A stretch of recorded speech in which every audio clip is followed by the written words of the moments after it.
Assalamualaikum warahmatullahi wabarakatuh. Di sini kami ingin mempresentasikan evaluasi model dan analisis metrik pada klasifikasi teks klinis. Dengan saya sendiri, Violin Mareta Tandiwijaya, NBI 14623000072, dan rekan saya Fatin Wafiq Sahila dengan NBI 14623000090. Latar belakang, pada tahap ini dilakukan evaluasi terhadap model klasifikasi yang telah dibangun sebelumnya. Dataset yang digunakan merupakan dataset klinis yang sudah melewati proses pre-processing dan fitur extraction, sehingga siap digunakan untuk klasifikasi. Evaluasi bertujuan untuk membandingkan kemampuan setiap algoritma dalam mengklasifikasikan data berdasarkan label diagnosis sekaligus menganalisis kelebihan, kekurangan, serta faktor-faktor yang mempengaruhi performa masing-masing model. Dataset evaluasi, dataset yang kami gunakan merupakan hasil pre-processing yang telah dilakukan pada tahap sebelumnya. Tahapan pre-processing meliputi case folding, cleaning, tokenisasi, stop word removal, dan stemming. Selanjutnya, data dipresentasikan menggunakan metode TF-IDF sebagai fitur utama pada proses machine learning. Sedangkan pada tahap deep learning, data dikonversi menjadi sequence menggunakan tokenizer. Setelah proses pembersihan data, diperolehlah dataset sebanyak 469 data yang digunakan pada tahap evaluasi. Pembagian data dilakukan menggunakan metode train test split dengan komposisi data training 375 data dan data testing 94 data. Model yang dievaluasi di sini ada machine learning yaitu naive Bayes, support vector machine (SVM), random forest, logistic regression, K-means clustering, Bow plus naive Bayes. Dan untuk deep learning-nya ada RNN dan LSTM. Hasil data dari machine learning. Pada tahap ini, data hasil pre-processing dikonversi menjadi bentuk numerik menggunakan metode TF-IDF agar dapat diproses oleh algoritma machine learning. Hasil ekstraksi menghasilkan matriks fitur berukuran 469 kali 3970 yang terdiri dari 469 data dan 3970 fitur. Selanjutnya, setiap label penyakit diubah ke dalam bentuk numerik atau label encoding untuk memudahkan proses klasifikasi. Data kemudian dibagi menggunakan rasio 80:20, sehingga prosesnya diperoleh 375 data training dan 94 data testing. Data training digunakan untuk melatih model, sedangkan data testing digunakan untuk mengevaluasi kinerja model klasifikasi. Distribusi data menunjukkan bahwa kelas J15.0 memiliki jumlah data terbanyak, sedangkan kelas J15.3 dan J13 merupakan kelas dengan jumlah data yang paling sedikit. Hasil naive Bayes. Model naive Bayes berhasil dilatih menggunakan data training dan diuji pada 94 data testing. Berdasarkan hasil pengujian, model memperoleh akurasi sebesar 25,53%. Dengan nilai precision, recall, dan F1 score menunjukkan bahwa performa model masih rendah pada sebagian besar kelas, sehingga kemampuan model dalam mengklasifikasikan data belum optimal. Hasil SPM. Model support vector machine atau SVM berhasil dilatih menggunakan data training dan diuji menggunakan 94 data testing. Berdasarkan hasil pengujian, model memperoleh akurasi sebesar 20,21%. Hasil classification report menunjukkan bahwa nilai precision, recall, dan F1 score pada bagian besar kelas masih relatif rendah. Hal ini menunjukkan bahwa model SVM belum mampu mengklasifikasikan data secara optimal pada dataset yang digunakan. Hasil K-means clustering.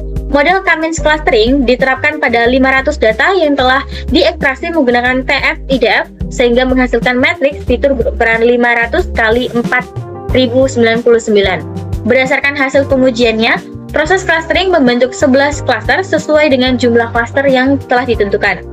Distribusi jumlah data pada setiap cluster menunjukkan bahwa data telah terbagi ke dalam beberapa kelompok dengan jumlah anggota yang bervariasi, sehingga dapat digunakan untuk menganalisis pola kemiripan antar data tanpa menggunakan label kelas.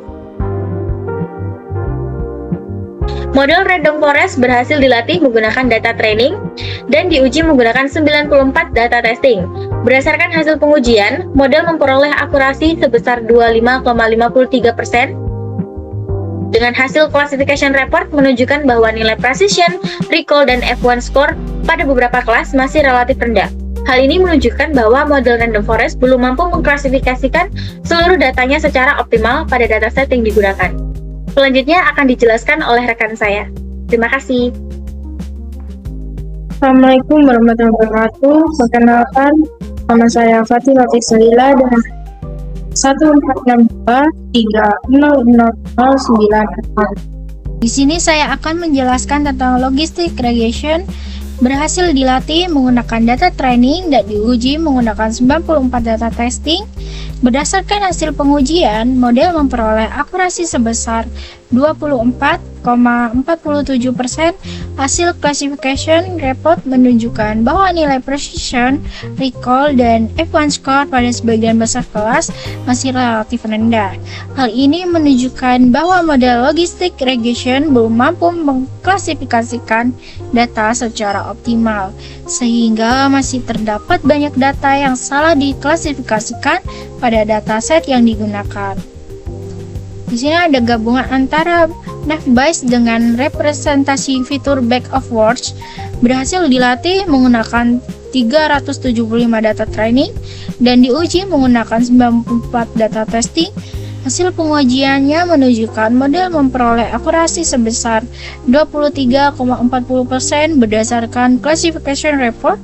Nilai precision, recall, dan F1 score pada sebagian besar kelas masih relatif rendah, sehingga model belum mampu mengklasifikasikan data secara optimal pada dataset yang digunakan.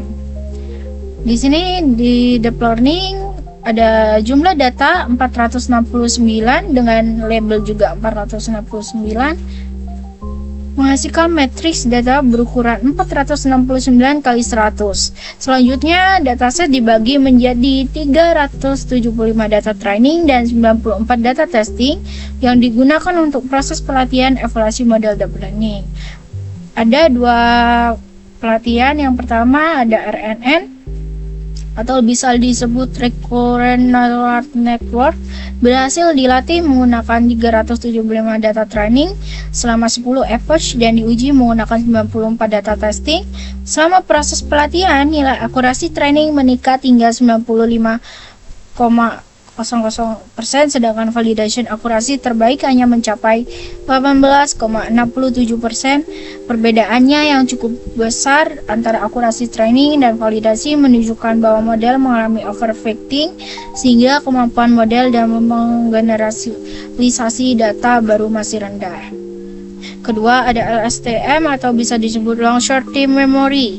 Berhasil dilatih menggunakan 375 data training selama 10 approach dan diuji menggunakan 94 data testing. Selama proses pelatihan, akurasi training meningkat hingga 33,00%, sedangkan validation akurasi terbaik mencapai 24,00%. Hasil ini menunjukkan bahwa model LSTM memiliki kemampuan klasifikasi yang sangat terbatas, namun menghasilkan performa validasi yang lebih stabil dibandingkan model RNN. Analisis metrik evaluasi selain menggunakan akurasi evaluasi juga dilakukan dengan classification report dan convolutional matrix.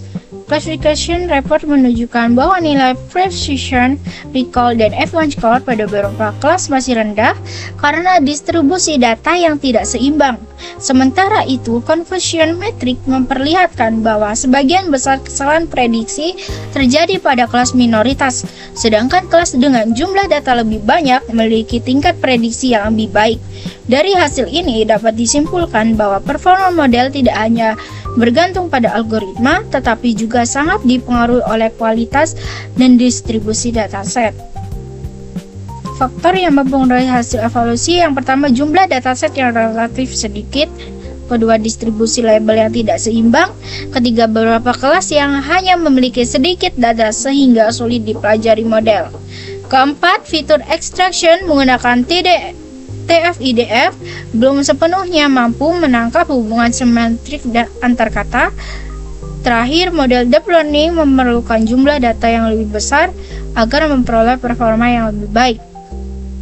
Kesimpulannya, berdasarkan hasil evaluasi yang telah dilakukan, seluruh tahap penelitian mulai dari processing, preprocessing, fitur extraction, penerapan algoritma, machine learning, dan deep learning, hingga evaluasi model berhasil diimplementasikan dengan baik. Hasil pengujian menunjukkan bahwa Naive Bayes dan Random Forest memberikan performa terbaik dibandingkan model lainnya pada data teks klinis yang digunakan. Sementara itu, performa model RNN dan LSTM masih belum optimal karena keterbatasan jumlah data yang didistribusi kelas yang tidak seimbang. Secara keseluruhan, kualitas dan distribusi dataset menjadi faktor penting yang mempengaruhi keberhasilan proses klasifikasi. Sekian dari kelompok kami, kurang lebihnya mohon maaf. Wassalamualaikum warahmatullahi wabarakatuh.